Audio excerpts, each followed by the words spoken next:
Welcome to Soft Voice Night, a place where gentle stories, warm lamplight, and quiet moments guide you into peaceful sleep.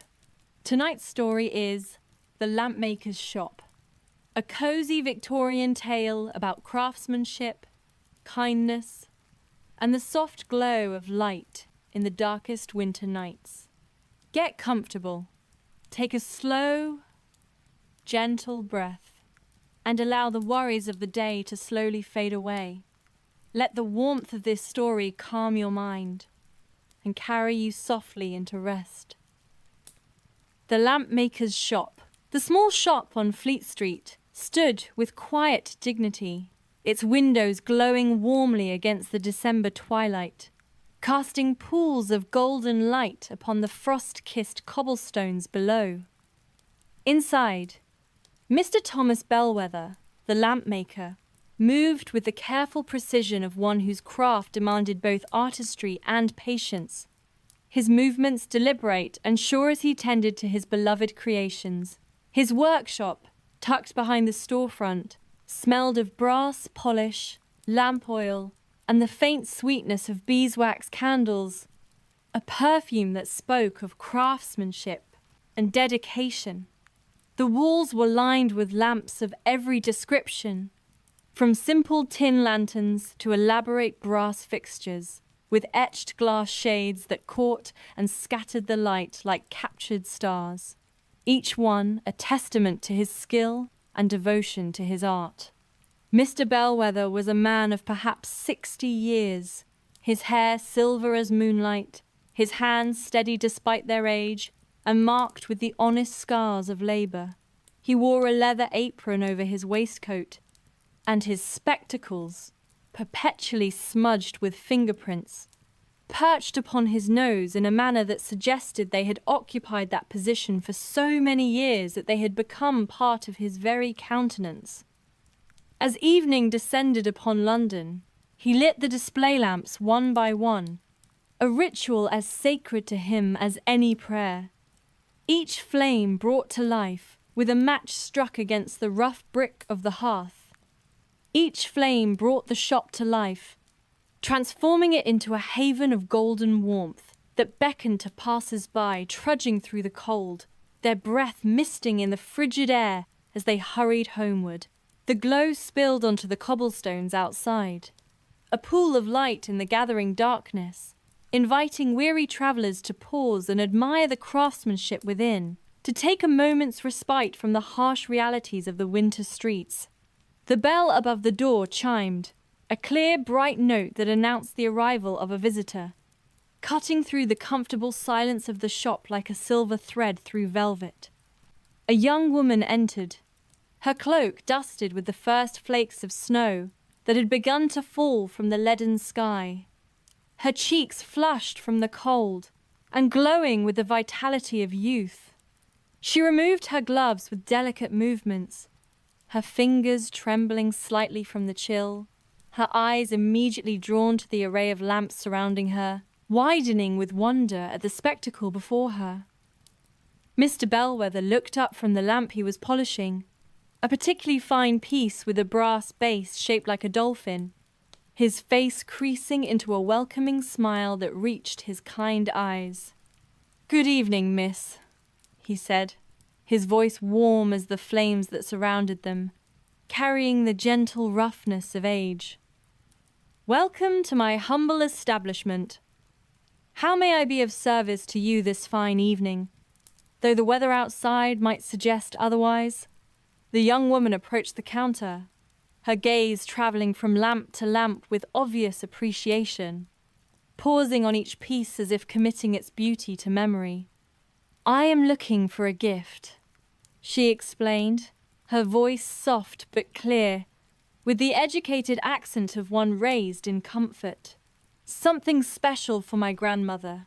She has grown quite fond of reading in the evenings, but her eyes are not what they once were, and she struggles with the dim light of ordinary candles." Mr. Bellwether nodded with understanding, setting aside his polishing cloth with care, his expression growing thoughtful as he considered the young woman's request. "Ah," "A most thoughtful gesture indeed," he replied, his voice taking on the warmth of genuine appreciation. "I believe I have just the thing for such a purpose. A lamp designed with the needs of elderly readers in mind, if you will permit me a moment to retrieve it." He moved through his shop with the ease of long familiarity, navigating the narrow aisles between tables laden with his creations, each step sure and confident despite the crowded quarters. He paused before a lamp of particular elegance.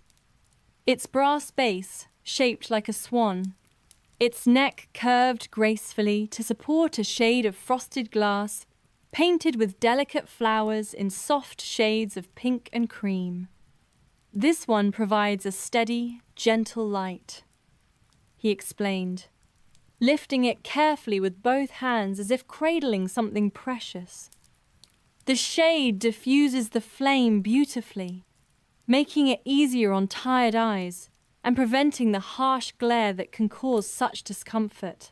The base is weighted with lead, so it will not tip easily should your grandmother's cat decide to investigate, and the glass is of the finest quality, designed to cast the light downward in a focused beam, perfect for reading the smallest print." The young woman's eyes lit with delight as she examined the lamp, her gloved fingers tracing the curve of the swan's neck with reverence. "It is absolutely perfect," she breathed, her voice thick with emotion. "My grandmother will treasure it beyond measure. She speaks often of the swans she saw as a girl on the Thames, and this will remind her of those happier, simpler times." As Mr. Bellwether wrapped the lamp in brown paper with the care of one handling the most delicate treasure, cushioning it with straw to protect the glass from any possible harm during its journey, the young woman spoke of her grandmother with great affection, her words painting a portrait of a woman both beloved and admirable. She told of winter evenings spent together in the parlor, of stories shared by firelight, while snow fell outside the frosted windows, of the comfort found in quiet companionship and the wisdom passed from one generation to the next through gentle words and patient teaching.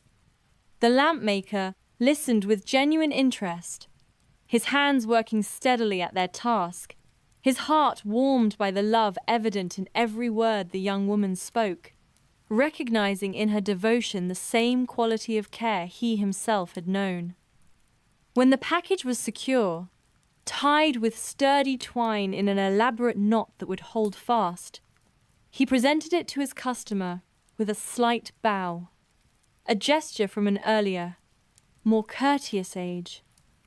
"May it bring many hours of joy to your grandmother," he said with sincere feeling, "and may the light it provides be as warm as the love you so clearly bear for her. Please give her my compliments and tell her that it was crafted with particular care."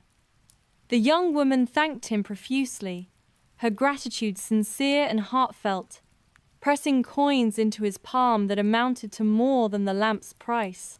And when he protested, she insisted with a smile, saying it was for the care he had taken. She departed into the snowy evening, the package held carefully in her arms like a child, her figure soon disappearing into the swirling whiteness that had begun to blanket the city. Alone once more, Mr. Bellwether returned to his work with renewed purpose, the encounter having lifted his spirits as such interactions always did.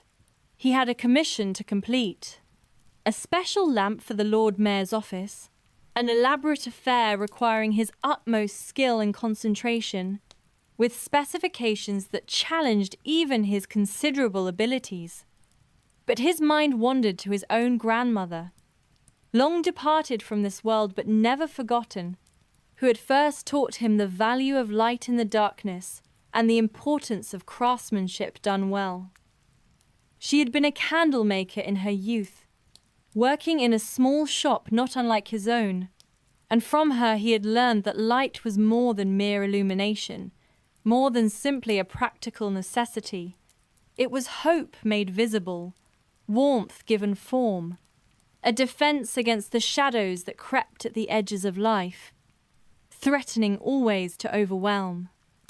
He remembered her workshop vividly, smaller even than his own, where she had dipped wicks into molten wax with hands as steady as a surgeon's, the smell of beeswax filling the air with its sweet perfume. She had told him stories as she worked, tales of ordinary people doing extraordinary things, of kindness shown in dark times, of courage found in unexpected places, and these stories had shaped his understanding of the world. The evening deepened, and still Mr. Bellwether worked, his fingers shaping brass and fitting glass with the confidence born of decades of practice, each movement economical and precise. The shop remained a beacon of light on the darkening street, drawing the occasional glance from those hurrying home through the increasingly heavy snowfall that muffled the usual sounds of the city. A gentleman paused at the window, his breath misting the glass, as he admired a particularly fine carriage lamp with cut crystal panels that sparkled like diamonds. A child, hand clasped tightly in his mother's, pointed excitedly at a small lantern painted with cheerful flowers and butterflies, his eyes wide with wonder. These moments of connection, brief though they were, filled the lampmaker with quiet satisfaction that warmed him more thoroughly than any fire. His work brought beauty into the world, and beauty, he believed with unshakable conviction, was never wasted, never without purpose. As the clock struck 9 with measured chimes, Mr. Bellwether heard footsteps approaching the door, the sound muffled by the fresh snow, but still audible to his practiced ear. The bell chimed again, admitting a figure he recognized immediately with pleasure. It was Dr. Edward Harrison, the physician who kept offices 3 doors down, a regular customer and a friend of many years' standing.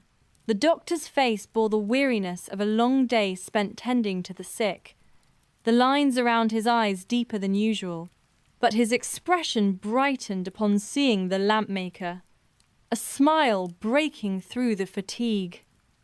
"Good evening, Thomas," he said, removing his hat and shaking the accumulated snow from its brim with vigor. "I hope I am not disturbing you at this late hour. I saw your lights burning and thought I might impose upon your hospitality for a moment's warmth and companionship." Mr. Bellwether waved away the concern with a dismissive gesture. "Never a disturbance. Edward, never. You are always welcome here. You know that well. Please, warm yourself by the fire and thaw those frozen bones." He gestured toward the small stove that heated the workshop, its grate glowing red with well-tended coals that radiated blessed heat. The doctor approached gratefully, extending his hands toward the warmth with visible relief, flexing his fingers as sensation returned. "I have had the very devil of a day," he confessed, his voice heavy with exhaustion. "Mrs. Patterson's rheumatism is troubling her terribly in this cold weather, causing her such pain that she can barely move.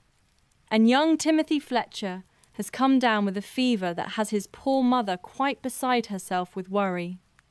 I fear the winter will be hard on many this year." Mr. Bellwether poured 2 cups of strong tea from the pot that sat perpetually warming on the stove, offering one to his friend with the practiced ease of long habit.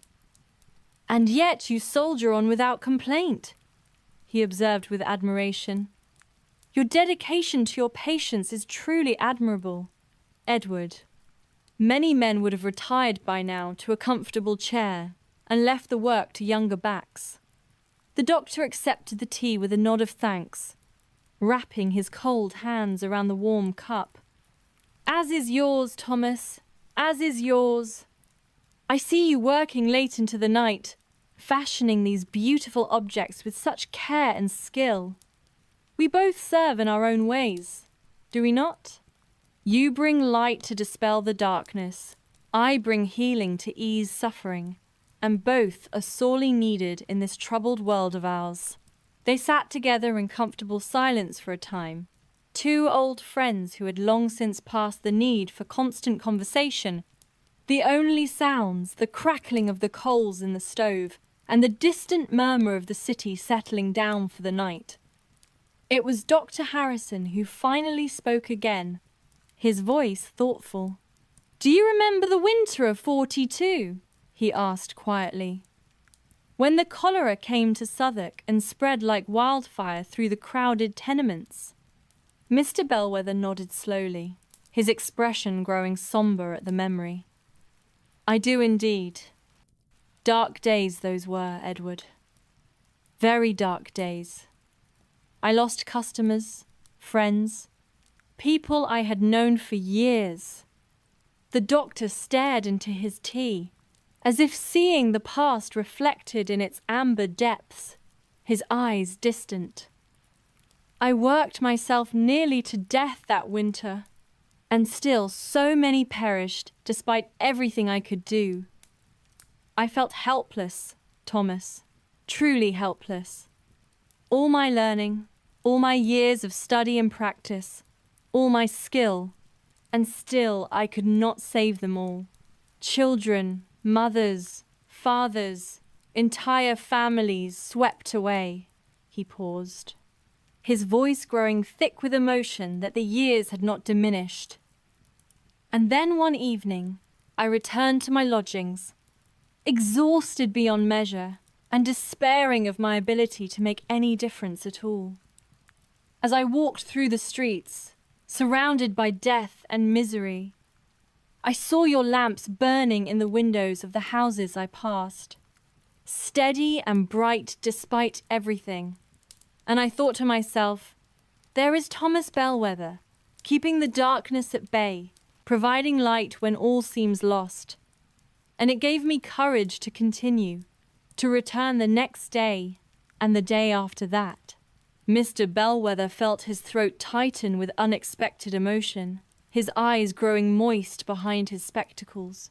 "I had no idea my simple work could mean so much," he said quietly, his voice barely above a whisper. "I was simply doing what I have always done, what I know how to do." Dr. Harrison looked up, meeting his friend's eyes with an intensity that conveyed the depth of his feeling.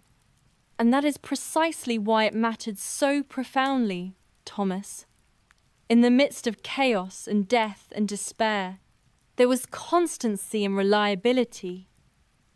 There was light when darkness threatened to consume everything.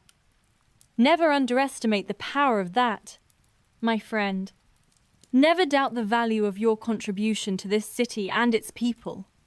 They finished their tea in silence, each lost in his own thoughts and memories, each grateful for the presence of the other and the understanding that flowed between them without need of further words.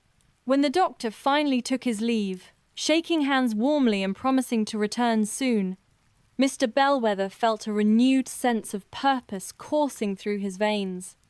His work was not in vain, had never been in vain. Every lamp he crafted with care, every wick he trimmed with precision, every flame he tended with devotion, was a small but significant victory against the darkness that threatened always to overwhelm the world. The shop grew quiet once more, settling back into its familiar rhythms, and Mr. Bellwether returned to his workbench with determination. The lamp for the Lord Mayor was nearly complete, requiring only a final polish to bring out the full lustre of the brass and the installation of its chimney with its specially designed ventilation. He worked with meticulous care, his movements unhurried despite the lateness of the hour, savouring the familiar tasks that had become as natural to him as breathing. When at last he stepped back to admire the finished piece, holding it up to catch the light from multiple angles, he felt a glow of pride warming his chest. It was fine work, perhaps the finest he had ever done in all his years as a craftsman. The brass gleamed like burnished gold in the lamplight. The glass was flawless without a single bubble or imperfection, and the proportions were absolutely perfect.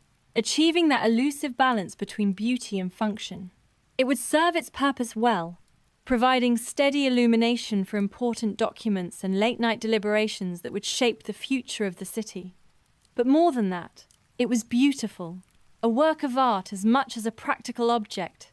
And beauty, he firmly believed with every fibre of his being, had value beyond mere function, enriching the world simply by existing.